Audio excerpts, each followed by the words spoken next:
Hey guys, Prowl 1701 here, and today we're going to be ranking season openers for modern Doctor Who. So all of the first stories that open each series of the modern Doctor Who series, and I will be counting season 7 as two seasons, 7A and 7B. So Asylum of the Daleks will be on here because those two halves of the season feel like two different seasons, and Asylum really does feel like a season opener since the season was split and several months apart. So they will both be on here, Bells of St. John and Asylum. Starting at the bottom, in last place, is the Halloween Apocalypse. And part of this is simply the fact Flux is one whole story, really. I liked Halloween Apocalypse on first viewing, but it was one of those things since it was just part one of a six-part story. I knew it was all going to depend on how well Flux stuck the landing, and Flux to me is just eh. And some of the stuff in Halloween Apocalypse, looking back, doesn't work for me. The stuff with Claire doesn't work for me. I like some of the stuff in it, like the beginning with Yaz and the Doctor hanging upside down. I love that whole little scene right there. It's funny. But just overall, I find it very meh. Because it's not a complete story. It's just part of a whole. And it doesn't really work for me. My sinuses are really acting up. Number 12, The Woman Who Fell to Earth. Now, I reviewed this one recently after a rewatch.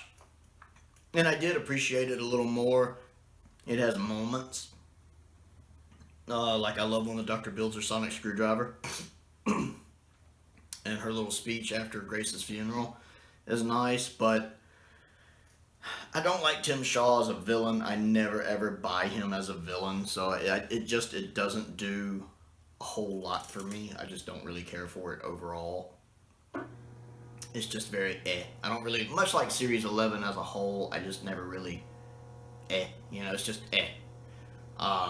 And some people make some really dumb decisions in it. Here's a big thing. Let's touch it. Ooh, it's cold. Hey, you touch it too. Oh, it's cold. Yeah, let's touch this thing we don't know. I can just see the third Doctor standing there. Don't touch it!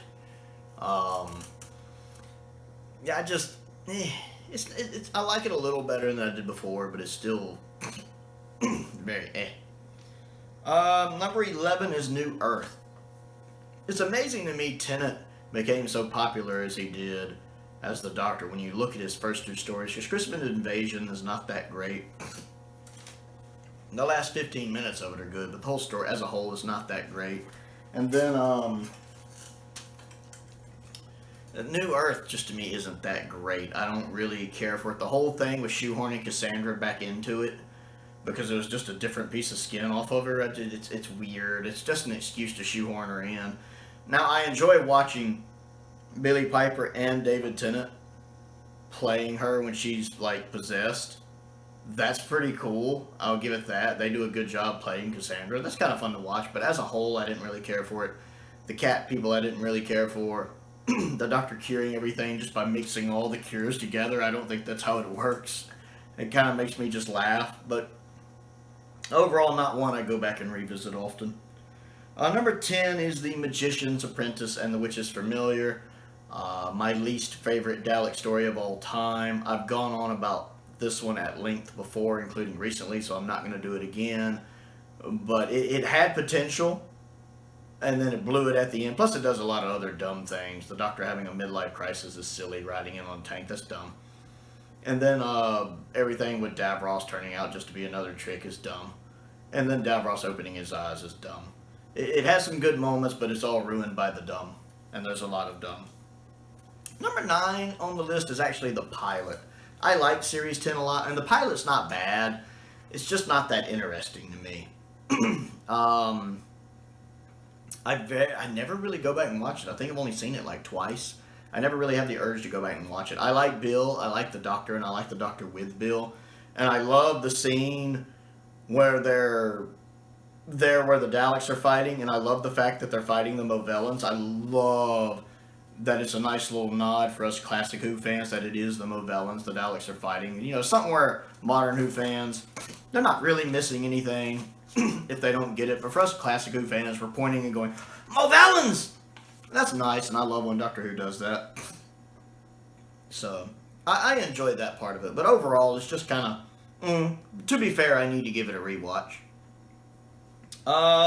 Number, what are we at? 9. Yeah, now I'm at number 9 on the list. I had numbered this weird. Number 9 on the list now is Spyfall. I actually enjoyed the Spyfall 2-parter. Part 1 is better than Part 2. But I like it. There's a lot of action going on. It has a very James Bond feel to it. I like Sacha Dhawan as O in it. I like Stephen Fry showing up briefly. And I love realizing that when Stephen Fry gets shot right before he dies, the first thing he does is go, or the last thing he does is go, oh. And it's only when you look at it in retrospect, he's probably saying, oh, the person, not oh as in he's in shot, like, oh crap. He's probably actually saying, oh, like it's oh that killed him. I love that. Once it clicked in my head, I'm like, holy crap. And then the reveal of Sasha being the master is a great reveal. I didn't see that coming, so that did really kind of blow my mind, which I really like. That was pretty cool. Part 2 is still pretty good, but it does kind of let it down. It's still good. The beings of light never really turn out to be the threat you think they're going to be. Although I do like the Doctor traveling through time, meeting other famous people like the woman from World War II. And I like the confrontation between the Master and the Doctor when they're up on that tower. That was pretty cool. I enjoyed that. So it definitely does have some moments. And number 8 on the list is Asylum of the Daleks. The best way for me to describe Asylum of the Daleks is flawed but fun. I enjoy this one, even if it has a lot of flaws. Like, why would the Daleks even have an asylum in the first place? You figured they would just destroy, faulty Daleks, insane Daleks. They'd just kill them. I don't know why they would have an asylum for them. Doesn't make sense. It has to be there for plot convenience. Much like suddenly Amy and Rory divorcing and acting the way they are toward each other. It's because we need them to get back together in the story. It's plot convenience. There's a lot of plot convenience going on in here. But it is fun. I like seeing some of the older Daleks. I like the scene with Rory and the one Dalek that's like, ag. I enjoy that scene. I like when he's like, what happened to who destroyed all the Daleks? And the Doctor's just like, who do you think? I love that they snuck Jenna Coleman's Osmond character in, because we knew Jenna Coleman was going to be the next companion. We knew she was coming in the Christmas special, but we didn't know she was showing up this early in season 9 or series 9. So they managed to sneak her in, which had us going, okay, what the heck's going on here? And then with her turning out to be the Dalek was a nice twist, and definitely had us going, what the heck is going on? It did a really good job with that. And it just has some nice humor in it I like. That's your plan. You're going to fire me at a planet. And then Amy says something, it's just like, don't compliment the Daleks when they're firing at me at a planet. That's funny. That's hilarious. So it does have those moments in it that I do really like. That's pretty cool. So flawed but fun. And number 7 on the list is Smith and Jones. They're all good at this point. I like Smith and Jones. I love Series 3. It's my favorite series of Modern Who, so it was really hard for me to put it not higher than this. I do like this one. I love the Jadoon. I love the fact they make David Tennant say a platoon of Jadoon on the moon, because they found out David Tennant had a hard time saying that ooh sound in his American or his English accent. So they wrote a line so he would have to say a platoon of Jadoon on the moon. That's hilarious. And I just think Martha and the 10th Doctor get on really well. They have a really good rapport that I really like. So it's a really fun one. I just happen to like the others more. Number 6 is Partners in Crime, and this one should have been higher, I feel like, but because I love the 4th Doctor with Donna. Donna's my favorite modern companion. And the 10th Doctor, I love the 10th Doctor with Donna in Series 4 is what I meant to say. The 10th Doctor with Donna is just fantastic. I love the way they get on together. And Catherine and David have such good chemistry. And I love the fact that they're just friends. There's nothing more. They're just friends. I enjoy that. Although I love the running joke that everybody thinks they're together. That's hilarious. I like this one. It has a lot of really funny moments, especially when I like how they keep missing each other at the beginning of it barely. And then when they finally do see each other, and they're separated by the window and the door, and they're doing all that, and Donna's over there doing all this, and David Tennant's just looking at her like, That's hilarious. I don't know, the adipose look a little silly, but it's supposed to be kind of a cutesy, funny episode, so it kind of works. I like when the Doctor has the two Sonics next to each other. What happens? I don't know. Me neither. I love that. Like I said, and just the concept of it, the Fat just walks away, that's a little silly, just spontaneous. That's weird. That's really weird. I like it. It's just not as much as I like the stuff higher on the list. Number 5, I have Deep Breath. Deep Breath has grown on me. Deep Breath is one I have watched several times. And each time I watch it, I seem to appreciate it a little more. It was just kind of to me the first time I watched it. I love the cameo at the end. I'm surprised Doctor Who never did something like that sooner. That's really awesome. Peter Capaldi is definitely a different take on the Doctor. He has some really funny lines. Anytime he's talking to the T-Rex is hilarious. Absolutely hilarious. Clara not accepting him as the Doctor is really weird, because Clara has interacted with more incarnations of the Doctor than anyone. She's been in his timeline, so she's interacted with all these different Doctors. I mean, we just had Day of the Doctor where she met the War Doctor and the 10th Doctor too. So Clara is very used to the fact he can regenerate and he can change his appearance. So it's really weird that she would have such a problem adjusting to him with a new face. Except for, I guess, her Doctor is gone now. The handsome young man she had a thing for is suddenly this old man, and she's like, So it seems a little contrived. I guess I kind of get it, but it still seems a little contrived and out of place. I like the take on the Madame de Pompadour androids and how they're used very differently here. I love the makeup design on them with them wearing the flesh. The scene in the diner is gold. I love that scene. It's really, really good. I'm not too keen on the darker take. The Series 8 Capaldi darker take doesn't work for me. I don't tend to like those more serious Doctors. I like the first Doctor or the 6th Doctor or the 12th Doctor I like Series 10 Capaldi more than Series 8 Capaldi. That and the fact he insults the scarf in Deep Breath, that's a no-no. You don't insult the scarf. You don't call the scarf stupid. No. I have to knock it down a couple places just for that. 4th place, we have The Impossible Astronaut and Day of the Moon. Now, Series 6 is very up and down and is a very mixed bag, but that 2-part season opener is gold.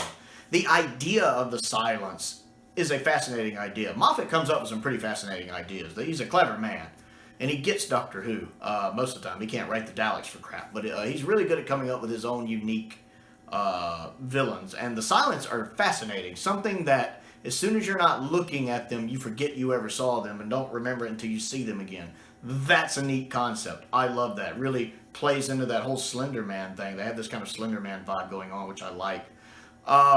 I enjoyed the guy who plays the young Canton Delaware the Third or whatever his name is.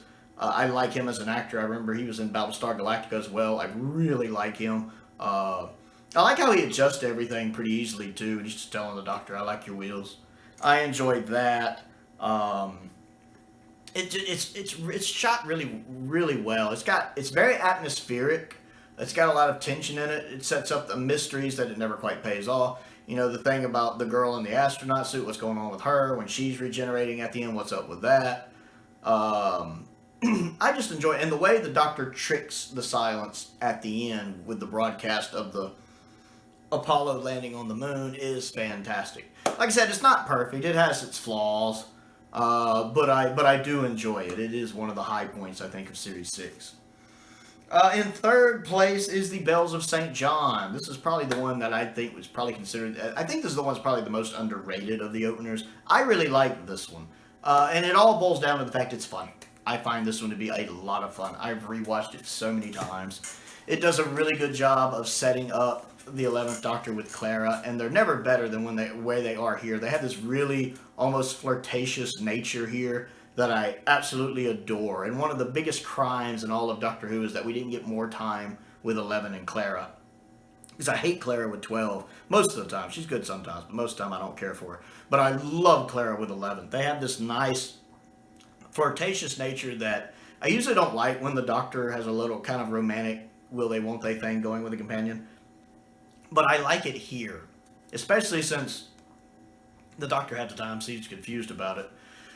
Like when the doctor's talking to her about dancing, dancing, and she goes, "What, dance with you, down boy?" That's hilarious to me. And he's like, "No, no, no."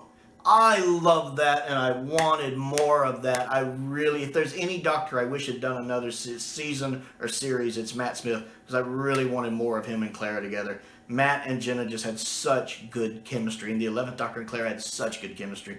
And I love them in this episode. I love his new outfit. I love the incidental music, especially the scene when they're riding the bike around. Ba, ba, ba, ba. I love that. I have that on soundtrack, and I listen to it. I love that. The way he hacks the machine look like him to trick her so he can get close to her and upload her into the machine. That's clever. I didn't see that coming. It's hidden because he has the bike helmet on. I didn't see that coming, so it blew my mind when it happened. I like when he's talking to the one guy she's controlling. Did you not even hear the part about anti-grav? I love that. It's fun. It's a really fun episode, and I really enjoy it. Number 2 on the list is Rose. Rose is so good. Rose is so good on so many levels. One, it does such a good job getting the modern series off the ground and hitting the gate running. So much hinged on this episode, because not only did you have to introduce new people to the show, but you had to please fans of Classic Who as well. And it does a really good job of this. It does a really good job of getting you invested in what's going on, and who the Doctor is, and who Rose is, and what the TARDIS is, and seeing the inside of the TARDIS. And it brings back a classic villain, but not one that's used a lot. The Autons were only in, 2 episodes of Classic Who? Spearhead and Terror of the Autons. And much like Spearhead, Rose has to work as a reset button, a reboot. And so it's nice to have a classic villain that us can go, yeah, cool. But that modern Who fans aren't going to feel like they need a lot of backstory for, and that pulls it off beautifully. And it does a good job without giving us too much information, because we don't actually find out about the Time War and him being the last of the Time Lords, I think, until the next episode. I think in this one, we just learned that there was a war. When he's talking to the Nestine Consciousness, he gives us a little bit of backstory without just giving us a big expo dump. And it leaves a nice bit of mystery to the Doctor, where we kind of know about this character, but not exactly. And it does a good job of mixing the action with the humor. How come you sound like you're from the North? Lots of planets have a North. And I love the part with the Ferris wheel behind him. Something big, round, somewhere in the Ferris wheel's right behind. What? It's funny. I love that. It does a really good job of doing everything it needs to do to get people invested in the show, new and old fans alike. And that's impressive in and of itself. And number 1 on the list for me, my favorite series opener in the modern series is the 11th Hour. It's also I also think it's objectively the best post-regeneration story. It's my second favorite, but objectively the one I think is the best. Matt Smith is never better as the Doctor as he is here. He is perfect here. I love how he plays the Doctor here. Because later, as he played the Doctor, he got a little more caricaturish and cartoonish, leaned a little more into the silliness of it. He's still great. Matt's my favorite modern Doctor. But I really love that balance he strikes in Series 5, especially like the first half of Series 5, and he's so good in the 11th Hour. I love the fact he just hits the gate running in the story. Unlike Christmas Invasion, he just hits the gate running. Right when his head pops out of the TARDIS, I'm like, the Doctor. He is just gold. I love watching him interact with young Amelia, watching him interact with adult Amelia. He is just on fire, and he always has that confidence that he can do it. 20 minutes, I can do it. The whole time, he has confidence. The main thing I accuse the 13th Doctor of lacking is self-confidence and always being on the back foot. Not Matt Smith's Doctor. Right here, from the get-go, post-regeneration, he is in control of the situation. He is never on the back foot. He is always keeping up with what's going on. Look at me, fellas, I'm a genius. Pay attention. I like that. I'm a genius, and he's like, fellas, pay attention. I love that. I love how confident his Doctor is. I was on board with his Doctor by the end of this episode. And it can't be easy filling David Tennant's shoes at the time, or even now. So, he really had me on board, especially that scene at the end when he calls the Atraxi back and he just walks through that thing, says his, hello, I'm the Doctor, basically run. Hello, I'm the Doctor, basically run. Yes, that's the Doctor. That is the Doctor in control of the situation. That's what Whittaker needed to be. That. She didn't do it often enough. She does a great job of it with her interrogation scene at the end of Flux. That's pretty good. But most of the time she can't pull off what Matt Smith is pulling off in this story. The Doctor feels like the Doctor. And the story is just good too. I really enjoy it. So that's my personal favorite. That has been my ranking of these series openers from modern Doctor Who. I'd like to know how you would rank them and what you think of my ranking. So comment down below and let me know. Other things to do while I have you here. Go ahead and click that like button. Click the subscribe button. And the bell for notifications so you never miss out on another video. I do a new video every day. I also have a Patreon if you would like to support me on that. My entry level tier is only $2 a month, and I just put up an exclusive Patreon video not long ago that's basically 3 great moments in 3 bad Doctor Who stories. If you want to check that out, a link to that is down in the description below. I have a P.O. box as well. If there's anything you would like to send me to unbox and review, that is down in the description below. And a link to my Amazon wish list is down there as well. Most importantly, though, thank you for watching.